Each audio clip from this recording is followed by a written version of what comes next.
1857 کی عظیم بغاوت ہندوستان کی تاریخ کا سب سے اہم سانحہ۔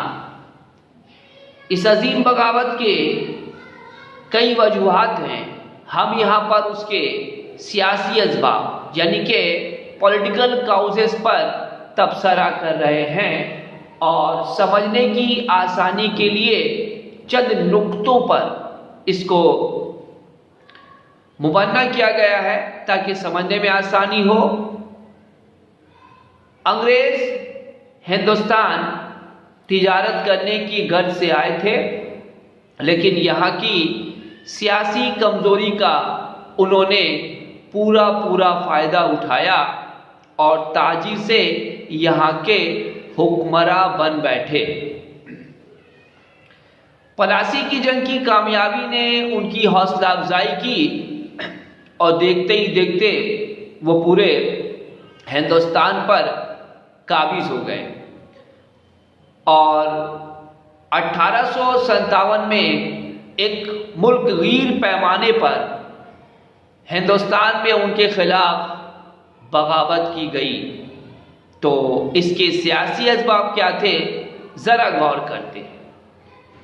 برطانوی سامراج نے ہندوستانی ریاستوں کو برطانوی سامراج میں شامل کرنے کے لیے چند پالیسیاں اپنائیں، اور وہ پالیسیاں ایسی ناانصافیوں سے بھری تھی کہ ان کے زوال کی وجہ بن بیٹھی۔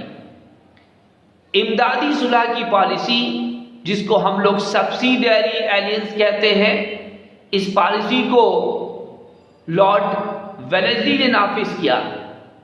اس پالیسی کے تحت کوئی ریاست اسے جب قبول کرتی ہے تو اسے برطانوی حکومت کے چند شرائط کو پورا کرنا پڑتا ہے۔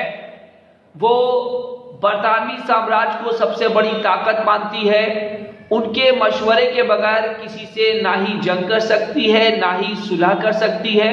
اسے اپنی سرزمین پر اپنے خرچ پر برطانوی فوج کو پالنا ہوگا، اور ان کے دربار میں ایک نمائندہ ہوگا انگریز کا، جسے ریزیڈنٹ کہا جاتا ہے۔ وہ یہ دیکھے گا کہ وہ راجا یا نواب یا ریاست جس نے اس پالیسی کو قبول کیا ہے وہ تمام شرطوں کو مانتا ہے کہ نہیں۔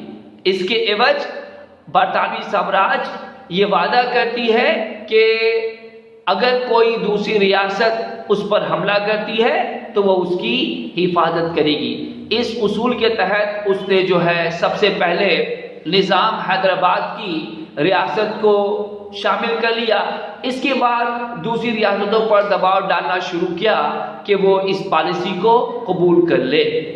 اس کے بعد مسئلہ الحاق، یہ لارڈ ڈلہوزی کے ذریعہ نافذ کی ہوئی ایک پالیسی تھی، جس کے تحت یہ طے کیا گیا تھا کہ اگر کوئی راجا یا نواب بغیر اولاد کے مر جائے تو اس کے گود لیے بچے کو اس کا وارث قبول نہیں کیا جائے گا اور اس کی ریاست کو انگریزی سلطنت میں شامل کر لیا جائے گا۔ اس اصول کے تحت انگریزی سرکار نے ستارا، جیت پور، سنبل پور، ادے پور، جھانسی جیسی ریاستوں کو جو ہے انگریزی سلطنت کا ایک حصہ بنا لیا۔ اسی طرح اودھ کے بادشاہ واحد علی شاہ کو بد انتظامی کی بنیاد پر بے دخل کر دیا گیا اور ان کی ریاست کو انگریزی سلطنت میں شامل کر لیا گیا، اور ساتھ ہی ان پر واضح کر دیا گیا کہ اب ان کی آئندہ نسل کو جو ہے لال قلعے کی ملکیت سے بے دخل کر دیا جائے گا، یعنی بادشاہت کا خاتمہ کر دیا جائے گا۔ اس کے ساتھ ہی نانا صاحب پیشوا کے متبنہ تھے، ان کے پینشن کو بند کر کے ان کو بہت ذلیل کیا گیا۔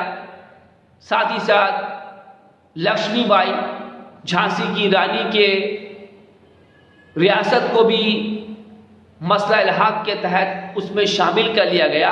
ان تمام ناانصافیوں نے جو ہے ہندوستانیوں کو ناراض کر دیا، اور اس عظیم بغاوت کی سیاسی اسباب بنے۔